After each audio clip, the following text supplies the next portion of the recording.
प्रिय मित्रों, आज यह जो बहुत अच्छा अवसर मुझे मिनिस्ट्री ऑफ कल्चर भारत के द्वारा अपनी कविताएं आप सबके सम्मुख रखने के लिए मिला है, उसकी मैं उनकी बहुत आभारी हूँ। विशेष रूप से किरण सोनी गुप्ता जी की, जो इस समय director west zone cultural centre WZCC Udaipur Rajasthan में है, उनका मैं सहृदय आभार प्रकट करती हूँ। जैसा कि हम सब जानते हैं कि किरण जी एक बहुत ही कुशल एडमिनिस्ट्रेटर होने के साथ साथ एक बहुत प्रतिभाशाली चित्रकार हैं, लेखिका हैं, और उनका राष्ट्रीय और अंतर्राष्ट्रीय स्थलों पर आर्ट और कल्चर को आगे ले जाने का एक बहुत बड़ा योगदान रहा है और हम सबके लिए बहुत गर्व की बात है। दोस्तों, मेरा निवास कनाडा के शहर टोरंटो में है और मैं अपनी कविताएं हिंदी और अंग्रेज़ी दोनों में लिखती हूँ और इसके साथ साथ मैं एक चित्रकार भी हूँ। आज मैं आप लोगों के सम्मुख कुछ अपनी हिंदी की कविताएं प्रस्तुत करूँगी, जो कि कुछ नई भी हैं, कुछ पुरानी हैं, जो मेरी पुस्तक सुबह का सूरज अब मेरा नहीं से होंगी। दोस्तों, जो मेरी कविताएं हैं वे अधिकतर प्रकृति से प्रभावित है। सही मायने में कहूँ तो nature with in and nature without मेरी कविताओं में जीवन के अंधेरों और उजालों की गोद में पड़ा एक रिश्ता पुरुष और प्रकृति के बीच की दूरियों को नापता हुआ, कुछ जलती बुझती कहानियाँ अपने में कहानियों को प्रतिबिंबित करता हुआ, कुछ खोजता हुआ अक्सर खो जाता है। मैं अक्सर अपने रेखा चित्रों में, लकीरों में, रंग भरी तुलिका में और कैनवस के स्पर्श में या शब्दों में, पंक्तियों में, इस तरह कई बार अपनी लेखनी और कागज़ के बीच की छटपटाहट में मानव चेतना के छलावे को खोजती रहती हूँ। तो ज़्यादा कुछ ना कहते हुए मैं आपके सम्मुख अपनी कुछ कविताएं प्रस्तुत करती हूँ। आज के माहौल को देखते हुए मुझे एक कविता जो मैंने अभी कुछ ही दिनों पहले लिखी है, वो मैं आपके सामने प्रस्तुत करती हूँ। इस कविता का शीर्षक है ये दुआएं। दिल की बंद मुट्ठियाँ खुल गई थी, दिल की बंद मुट्ठियाँ खुल गई थी, और ये दुआएं या तो आसमानों में खो के रह गईं या जमीन पर गिरकर चूर हो गई, किसी चिता में जल राख हो गई, शायद धुआं धुआं हो गई, या फिर कहीं कफन में बंद हो सन्नाटों में घुट कर दफन हो गई।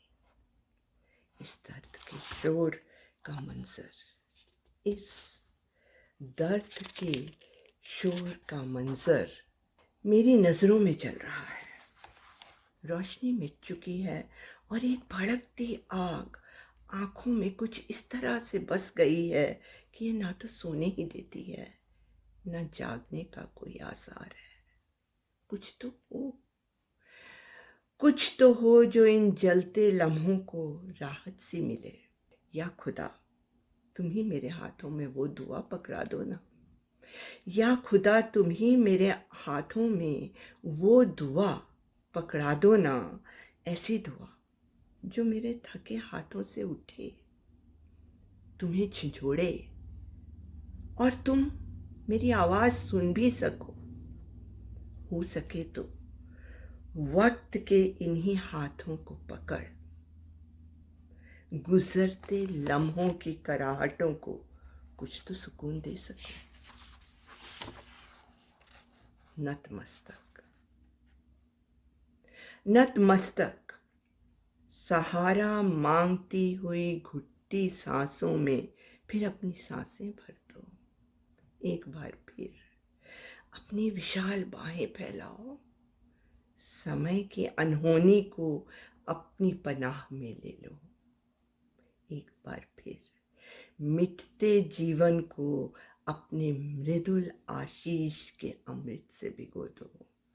बुझती सांसों को अपनी असीमित दुआओं से भर दो। बहुत बहुत धन्यवाद। दूसरी कविता करीब 1 साल पहले लिखी थी। इसका शीर्षक है निःशब्द। शून्य सन्नाटा, शून्य सन्नाटा, जहां सब कुछ अबोध हो जाता है और मैं निःशब्द सी निस्तब्ध आंखों से शब्द ढूंढती रही। हर पल के अंतराल में, हर सुर में, हर ताल में लकीरें खींचती रही, रंग उडेलती रही, शब्द ढूंढती रही।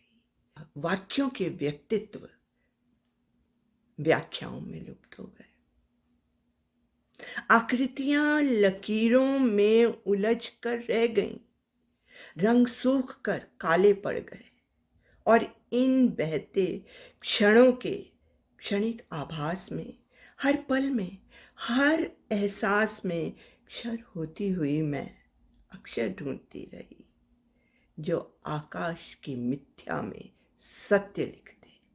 नहीं मिला, नहीं मिला, वह अक्षर मुझे नहीं मिला। धन्यवाद।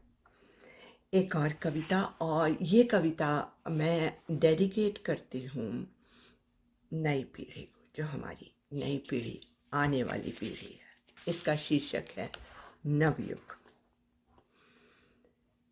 हथेलियों में लेके चांद, सितारे और सूरज, और बहती सांसों में आने वाले इम्तिहान, आंखों में लिए अजीबो गरीब सपने, आंखों में लिए अजीबो गरीब सपने, कदमों में भर के ऊंची पींगों की उमंगें, कुछ राहें और कुछ नए मुकाम, बाहों में अपनी एक नया संसार समेटे, ये हदों में भी नहीं और हदों के बाहर भी नहीं रहते। उड़ा करते हैं ये अक्सर आसमानों की सोचों से भी परे, उड़ा करते हैं ये अक्सर आसमानों की सोचों से भी परे। चलो तो सही इनके साथ एक बार चल के तो देखो, चलो तो सही इनके साथ एक बार चल के तो देखो, चल पड़ोगे बार बार, इस बार कसम से कदम भर के तो देखो। धन्यवाद। अगली कविता का शीर्षक है इनायत। मैं चाहती हूँ अपने आप को लिख देना आसमान के नीले रंग पर, समुद्र की लहराती लहरों पर। मैं चाहती हूँ अपने आप को लिख देना आसमान के नीले रंग पर, समुद्र की लहराती लहरों पर, हरियाली को पहनकर हवा के हर झोंके में उड़ना चाहती हूँ मैं। फूलों की खुशबू में घुल मिलकर अपनी परवास के हर पंख को मैं एक नया रंग देना चाहती हूँ। वक्त की आवाज़ के कतरों से कुछ नगमे चुराकर सुरों में सांसों के कुछ गीत बिठा देना चाहती हूँ। ओस की हर बूंद में छुपे गर्भगृह में, गौर कीजिए, ओस की हर बूंद में छुपे गर्भगृह में अपनी परवास को नया घर दे देना चाहती हूँ। या खुदा, या तो तू मुझे वो कलम दे दे। या खुदा, या तो तू मुझे वो कलम दे दे जो मुझे इन सब पर लिख डाले, वो ज़ुबान दे जो मुझे ज़मीन की जड़ों से जोड़े और आसमानी हदों के पार फैला दे, या फिर कह दे या फिर कह दे कि ये कायनात तेरी भी नहीं, मेरी भी नहीं, मैं इसकी बाशिंदा भी नहीं और तू मेरा खुदा भी नहीं। कविता का शीर्षक है प्रकाश रेखा। ये एक मेरी अंग्रेज़ी की कविता से भी मिलती जुलती है। खैर, यहाँ पे मैं आपको हिंदी की कविता पढ़ के सुनाऊंगी। सुबह ने गहरी सांस ली थी, सुबह ने गहरी सांस ली थी, अमुद्रित सन्नाटों ने अपनी बाहें खोल दी। चिड़ियों की चहचहाट में लिपटा गुंजायमान सूरज उग रहा था, जगमग आंखों में ज्योतिर्मय समक्ष खड़ा था। तब मेरे कानों में एक भोर टिमटिमाई, हल्के से बेयार खुशबुसाई, दिन के आवाहन में एक नवगीत गुनगुनाई और कुछ मुस्कुराई। डूबते सूरज के घेरे में बंद, डूबते सूरज के घेरे में बंद खलाओं में ढकी एक अजनबी सी नई धुन थी शायद। रात के आंचल में सिकुड़े पड़े एक अनजान से नए दिन की कोई नवेली किरण थी शायद। धन्यवाद। आगे चलते हैं। आशा है आप लोग सब पसंद कर रहे होंगे। तो अगली कविता है मेरी आंसुओं की तकदीरें। ये भी कुछ आज के माहौल पे, जहाँ हम जीवन की कभी बहुत सी विविधताओं के साथ जीते हैं, उससे प्रेरित है। मैं ढहते हुए मंदिर, मस्जिद और गिरजों की दीवारों में जड़ती रही हूँ, मुसलसल रोशनी के कुछ जर्रे भर के जिनकी किरच को आंखों में, भर के जिनकी किरच को आंखों में उठा के सर देख सकूं, मैं टूटते गुंबजों के छोर पर शान से खुलते रोशनदानों के उस पार आसमानों की झांकती हुई साफ आसमानी सी झलक और उसमें बहते हुए आंसुओं की तकदीरें। जार जार उतार के रख लूं इन्हें अपनी आंखों में, बांट कर बंद कर लूं इन्हें सभी झरोखों, किवाड़ों और खिड़कियों में ढक के रख लूं इन्हें अपनी पलकों के झपकते लम्हों के बीच के फिसलते फासलों में, उन्हीं फासलों में जहां बहती हुई मुसलसल रोशनी की किरच चुप के आंखों में पानी की धार बनकर आज भी निकलती है। उन्हीं पलकों के तले कहीं मेरी जमीन पर बूंद बूंद आज भी गिरा करती है, खून खून होकर टपकती है। बहुत धन्यवाद। कविता का शीर्षक है मिट्टी। ये कुछ कनाडा के ऑटम से, कनाडा के पतझड़ से प्रभावित है। कनाडा का पतझड़ बहुत खूबसूरत होता है, कई रंग बदलता है और ऐसा लगता है कि जैसे सभी जंगलों में, वनों में एक आग सी लग गई है। पीला, ऑरेंज, लाल, नारंगी सब रंग एक पत्तों में जैसे बहते हुए नजर आते हैं। रूबरू खड़ी है एक बार फिर से वही पुरानी पतझड़, वही गुनगुना सा मौसम और पत्तों की खड़खड़ाहट। हाथों को खोल दिया मैंने और पसार दी बाहें अपनी, जकड़ के रखने को इसे अपनी मुट्ठी की गर्माहट में। मेरे हाथों की लकीरों में सुर्ख पानी था बहुत शायद, जो सूखी मिट्टी पर रिस रिस कर गिर रहा था। पत्तियों का रंग निचुड़ निचुड़ कर मिट्टी में रच रहा था। इन खुले हाथों में अब मटमैला सा कीचड़ दिखाई देता है, लेकिन इस उभरती शाम की निगाहों में बंद कर देखती हूँ मैं कभी बहती खलाओं का सागर, तो रंगों से भीगे आसमान का एक टुकड़ा कटकर बस जाता है डूबते मंजर में कहीं छुप कर। और तब मेरी ओक में भरे मटमैले से रंग ना जाने कब बचाकर नजरें चुपके से उड़ गए उंगलियों के बीच से आसमानों के सजदे में इंद्रधनुष बनकर। शायद यही इस ढलती शाम के सूरज की आंखों से झांकती रूह का एक सपना था। इसे यहीं कहीं उतरकर मेरी कोख में पनपना था। मिट्टी तो फिर मिट्टी है ही आखिर, मिट्टी तो फिर मिट्टी है आखिर।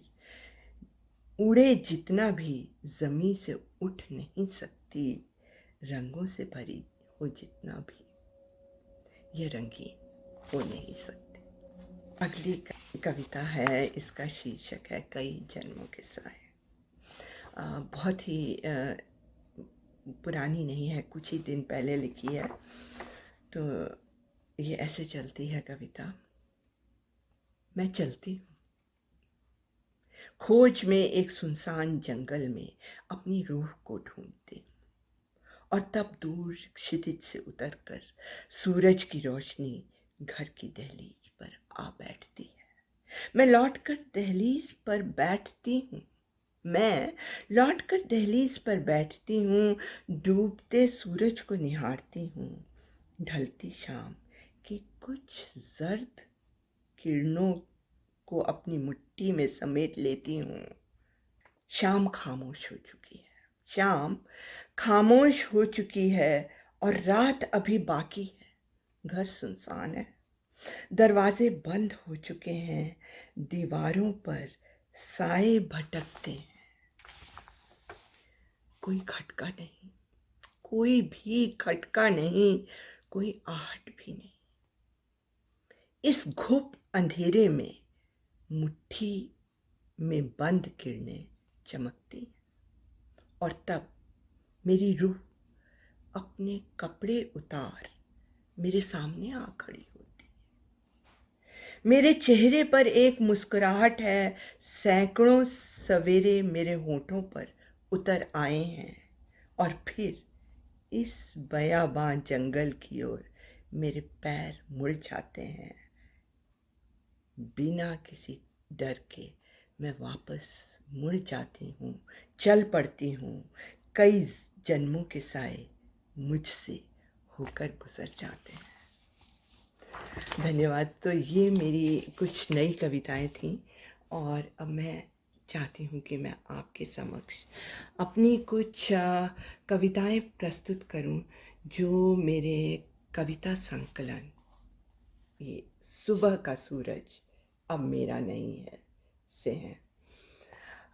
इसका जो कवर चित्र है ये मेरी पेंटिंग है।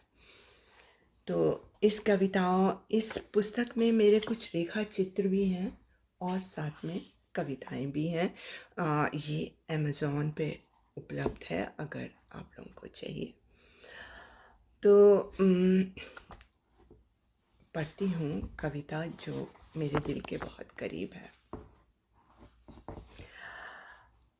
ओस की एक बूंद कविता का शीर्षक है।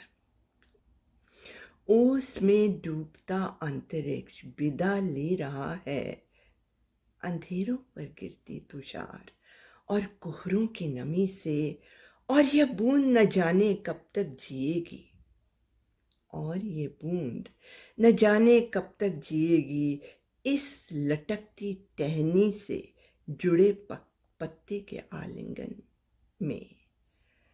धूल में जा गिरी तो फिर मिट के जाएगी कहाँ, धूल में जा गिरी तो फिर मिट के जाएगी कहाँ। ओस की एक बूंद बस चुकी है कब की मेरे व्याकुल मन में। दूसरी कविता है, ये भी एक छोटी सी कविता है। एक सीप एक मोती, बूंदे बूंदे आंखों से टपके, मिट्टी हो जाए, आग से गुजरे तो आग की नजर हो जाए, रंगों में उतरे तो लहू हो जाए, या काल चक्र से निकलकर समय की सांसों पर चलती हुई मन की सीप में उतरे तो मोती हो जाए।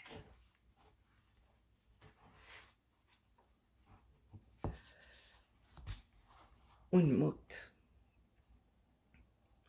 ये भी कनाडा की खूबसूरती से प्रेरित है। कलम ने उठकर चुपके से कोरे कागज से कुछ कहा, कलम ने उठकर चुपके से कोरे कागज से कुछ कहा, और मैं स्याही बनकर बह चली मधुर स्वच्छंद गीत गुनगुनाती, उड़ते पत्तों की नसों में लहलहाती, उल्लसित जोशीले से ये चल पड़े हवाओं पर अपनी कहानियां लिखने। सितारों की धूल इन्हें सहलाती रही, सितारों की धूल इन्हें सहलाती रही, कलम मन ही मन मुस्कुराती रही, गीत गाती रही। आगे चलते हैं। स्पर्श, बहुत पुरानी कविता है। स्पर्श यहीं से उठता है वह नगाड़ा, वह शोर, वह नाद जो हिला देता है पत्थरों को, झरनों को, आकाश को, वही सब जो मुझ में धरा है। सिर्फ नहीं है तो एक स्पर्श, सिर्फ नहीं है तो एक स्पर्श जहां से ये सब उठता है। आगे चलते हैं जीवन की अग्नि की तरफ। इस कविता का शीर्षक है कोयला। कुछ जला सा, कुछ बुझा सा कच्चा कोयला, गर्मी उतरती है हाथों में, और हाथों से घरों की ठंडी दीवारों में छिपे ठंडे जिस्मों को जगाने के लिए चलती जाती है निडर सी कई सुरंगों में। लेकिन जला था जो, वो कच्चा तो नहीं था। धन्यवाद। आशा है आपको ये कविताएं पसंद आ रही होंगी। अगली कविता का शीर्षक है आनंद मठ। दिल के बहुत करीब है ये मेरे कविता। आनंद मठ। हाथों की वो छुअन और गर्माहटें बंद हैं मुट्ठी में अब तक। हाथों की वो छुअन और गर्माहटें बंद हैं मुट्ठी में अब तक, ज्योतिर्मय हो चली हैं हथेली में रखी रेखाएं। लाखों जुगनू हवाओं में भर गए हैं, लाखों जुगनू हवाओं में भर गए हैं, तकदीरें उड़ चली हैं आसमानों में, सर्दियों की कोसी धूप छिटक रही है दहलीज तक।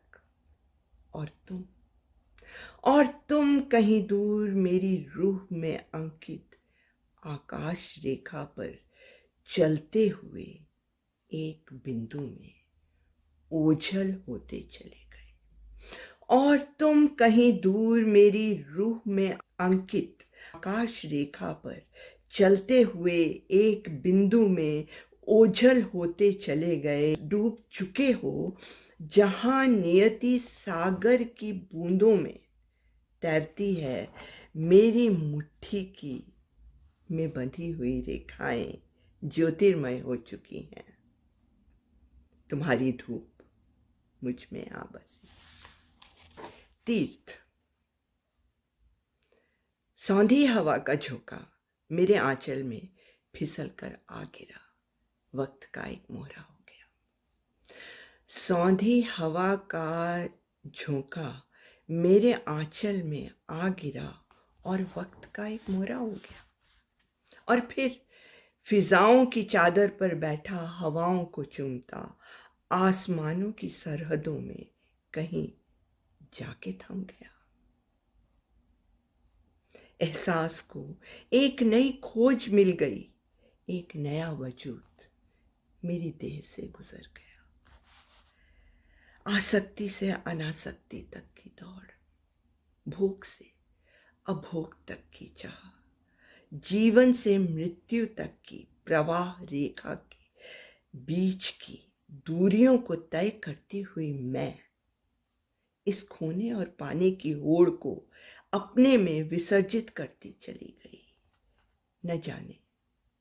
न जाने वह चलते हुए कौन से कदम थे।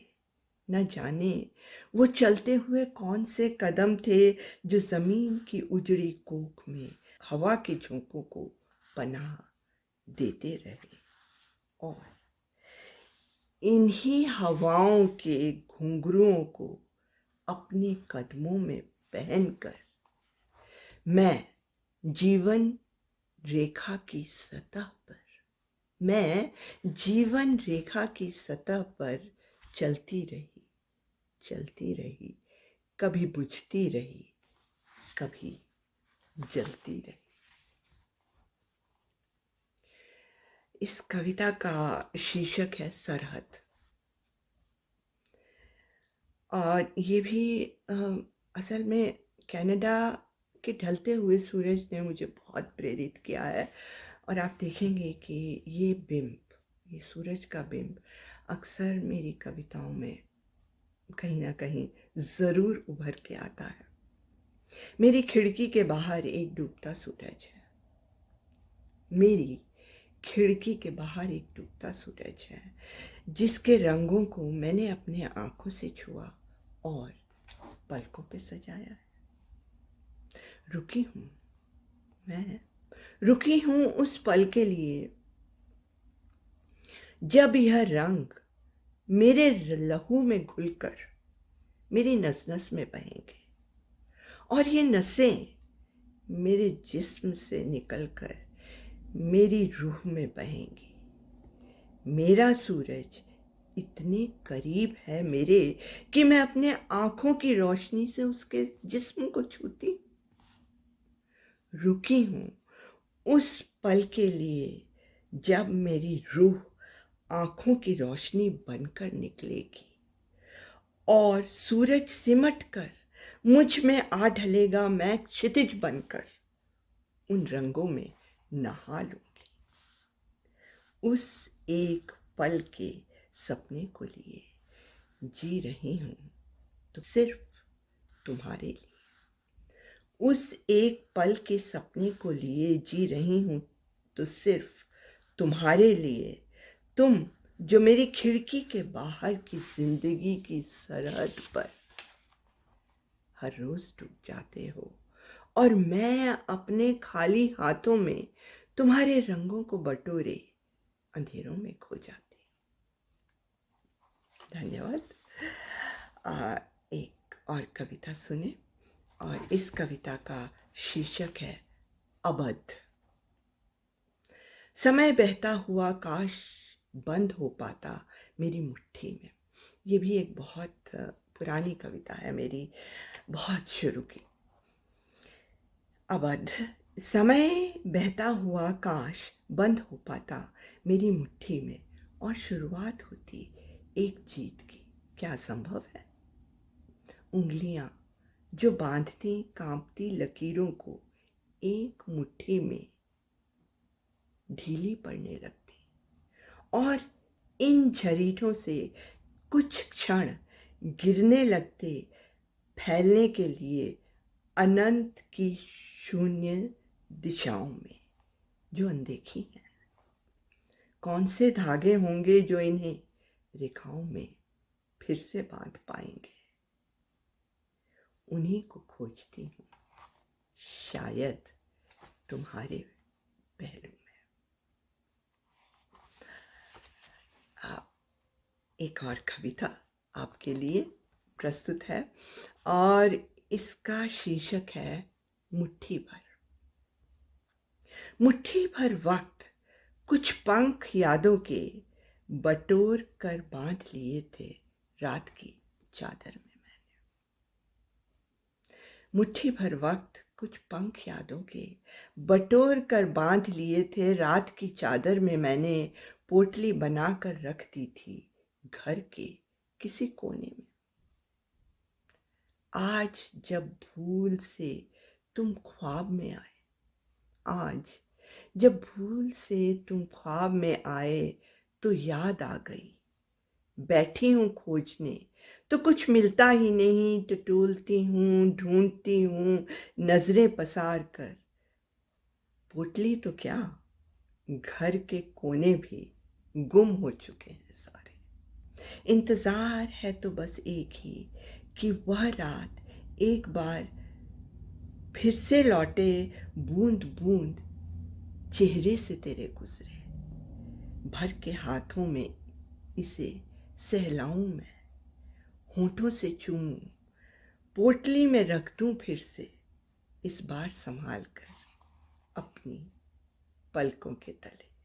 एक और कविता आपके लिए और इसका शीर्षक है और कुछ भी नहीं मेरे दिल के बहुत करीब है, और कुछ भी नहीं। ख्यालों में डूबे वक्त की स्याही में कलम को अपनी डुबोकर आकाश को रोशन कर दिया था मैंने। और ये लहराते घूमते फिरते आसमानी से पन्ने न जाने कब चुपचाप आके छुप बैठे कलम के सीने में। नज़में उतरी तो उतरती ही गईं मुझ में, आयतें उभरी तो उभरती ही गईं तुम तक। आंखें उठी तो देखा कायनात चल रही थी, जब ये झुकी तो तुम थे और कुछ भी नहीं। अगली कविता का शीर्षक है अवशेष। वक्त खंडित था, वक्त खंडित था, टूटती रस्सियों में बंध चुका था।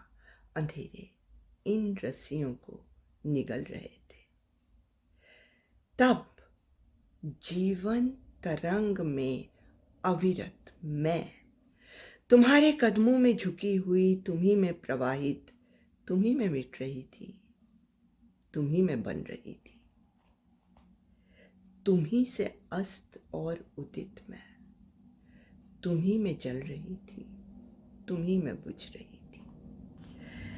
कुछ खांचे बच गए थे, कई कहानियां तैर रही थी जिनमें। कुछ खांचे बच गए थे, कई कहानियां तैर रही थी जिनमें। उन्हीं में हमारी कहानी भी अपना किनारा ढूंढती थी।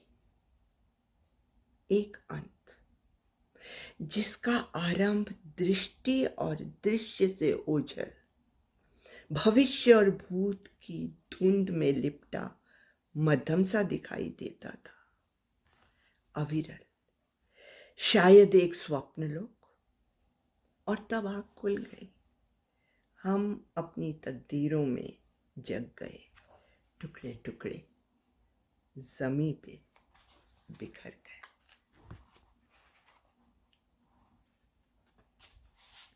अंतरंग।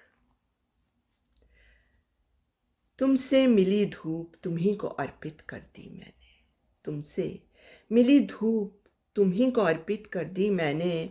सुबह की कोख से उदित होकर यह आसमानों में डबडबाई थी, बूंद बूंद टपकी सिलेटी अंधेरों में। एक मध्यम सी रोशनी बिखर गई थी, कहती थी कुछ हमसे जो हम सुन ही न सके। किसी चुप सी अमावस को कभी मुड़कर बंद दरवाज़ों के बीच छुपे अंधेरों को टटोल पाएं अगर, तो शायद छू सकें उस टपकते नूर के कुछ अमूल्य सुनहरे मोती। कुछ छिटक कर गिर गए थे इधर उधर, जो समेट के रख लिए थे मैंने पास अपने, सदियों तक जीने के लिए शायद काफी। छोटी सी पूंजी, छोटी सी पूंजी है, ना तो घटती है ना ही टूटती है कभी। शेयर बाजार की तरह नहीं टूटती है ये पूंजी, ये भावनाओं की पूंजी है। तो छोटी सी पूंजी है, ना तो घटती है ना ही टूटती है कभी। हो सके तो इसमें से तुम भी कुछ रख लो, हो सके तो इसमें से तुम भी कुछ रख लो। जीवन का मूल और कुछ भी नहीं, जीवन का मूल और कुछ भी नहीं, अंतरंग आगे इसके और कुछ भी नहीं। और इसी के साथ मैं चलती हूँ अपनी आखिरी कविता पर, और उसके बाद मैं आपसे विदा लूँगी। और इस कविता का शीर्षक है इश्क। कफन में लिपटा बादलों के छुपता सूरज, कफन में लिपटा बादलों के छुपता सूरज, अंधेरी कब्र में सो चुका था न जाने कब से, अपने आप से उठ रूठा सूरज। एक आग के दरिया में बहते किनारे उफक के, एक आग के दरिया में बहते किनारे उफक के, न जाने जलते रहे किसके लिए दिन के ढल जाने तक। कौन था वह, कौन था वह, न जाने कब से खड़ा था जो सामने बाहें पसारे। कौन था वह, न जाने कब से खड़ा था जो सामने बाहें पसारे, पौ के फटने और भोर के हो जाने तक, कब्र के फटने और कफन के उड़ जाने तक।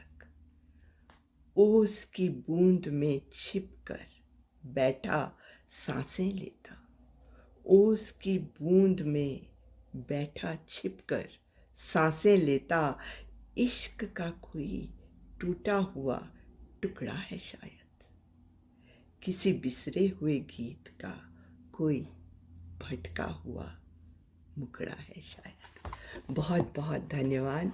और इस अवसर के लिए मैं एक बार फिर आप सबको, सुनने वालों को, मिनिस्ट्री ऑफ कल्चर को और किरण जी को और उनकी सारी टीम को बहुत बहुत धन्यवाद देती हूँ। और इसी के साथ अलविदा, फिर कभी मिलेंगे।